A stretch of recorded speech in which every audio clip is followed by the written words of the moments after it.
উন্নত কৃষি প্রযুক্তি গড়ে তুলতে রাজ্য কৃষি দপ্তর বিভিন্ন জেলাগুলিতে কৃষি যন্ত্রপাতির স্বল্পমূল্যে দেওয়ার ব্যবস্থা করেছে।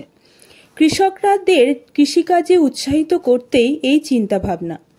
কৃষকরা যাতে ভর্তুকি বা ভাড়ার মাধ্যমে কৃষি যন্ত্রপাতি ব্যবহার করতে পারে তার জন্যই উন্নত যন্ত্রপাতি বিলির ব্যবস্থা করা হয়েছে সরকারি তরফে। 2024-25 যে কৃষি যান্ত্রিকরণ প্রকল্প সেটা আজকের থেকে আমাদের পোর্টাল উদ্বোধন হলো।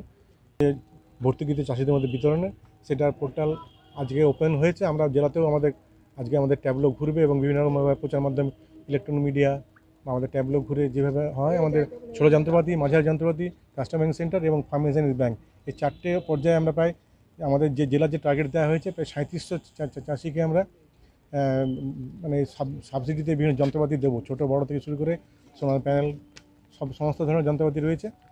সেটা আমাদের আজ থেকে প্রচার শুরু। আমরা গতবারও আমাদের জেলা ভালো করেছিল, আমরা প্রায় রাজ্যের মধ্যে দ্বিতীয় স্থানে ছিলাম। এবারে আমাদের ওরকম টার্গেট রয়েছে। আমাদের গতবারই মানে অন্য ব্যাংকে মূলত আমরা ছিল, কারণ সেটা যে কোনো রাষ্ট্রায়ত্ত ব্যাংক থেকে যার যেমন এলাকা আছে বা চাষিদের কাছে অ্যাভেলেবেল আছে তারা করবেন আর কি। হুগলি জেলার প্রতিটি প্রান্তের মানুষ যাতে এই যন্ত্রপাতির সুবিধা নিতে পারে তার জন্যই ট্যাবলোর মাধ্যমে প্রচার করা হচ্ছে। মঙ্গলবার সেই ট্যাবলোর ফিতে কেটে উদ্বোধন করেন কৃষি ও উপ অধিকর্তা ও জেলা পরিষদের কৃষি কর্মাধ্যক্ষ ও অন্যান্য কৃষি আধিকারিকরা। চাষিরা স্বাবলম্বী হতে পারে সেই লক্ষ্যে কিন্তু আমাদের সরকার চলেছে এবং আজ থেকেই তার শুরু হলো। আগামী 9 পর্যন্ত সেপ্টেম্বর পর্যন্ত আমাদের এই পোর্টাল মাটির পোর্টাল কথা এই পোর্টাল খোলা থাকবে। চাষিরা গিয়ে তারা অ্যাপ্লিকেশন করবে অনলাইনের মাধ্যম দিয়ে। কমপক্ষে প্রায় 50% ভর্তুকিতে স্প্রে মেশিন দেওয়া থেকে পাওয়ার টিলার মেশিন পর্যন্ত দেওয়া হবে সরকারি তরফে। এমনকি সরকারি তরফে ব্যাংকের সাহায্যে কৃষি ঋণের ব্যবস্থাও করা হবে কৃষকদের জন্য।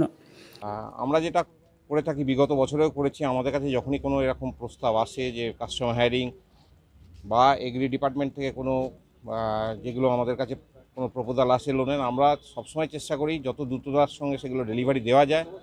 এই উদ্দেশ্যেই স্টেট ব্যাংক আলাদা করে এখন প্রসেসিং সেন্টার তৈরি করেছে যাতে খুব দ্রুততার সঙ্গে সেগুলো ডেলিভারি হয় এবং কাস্টমার যাতে তার বেনিফিটটা পায়। এর ফলে প্রান্তিক কৃষক থেকে বড় চাষি সকলেই এই সরকারি সুবিধার সুফল পাবে। গ্রামাঞ্চলে কৃষকরা পোর্টালের মাধ্যমে এই যন্ত্রপাতি কেনার আবেদন করতে পারবেন। কৃষিক্ষেত্রে বিপ্লব আনার জন্যই সরকারি তরফে এই চিন্তাভাবনা করা হয়েছে।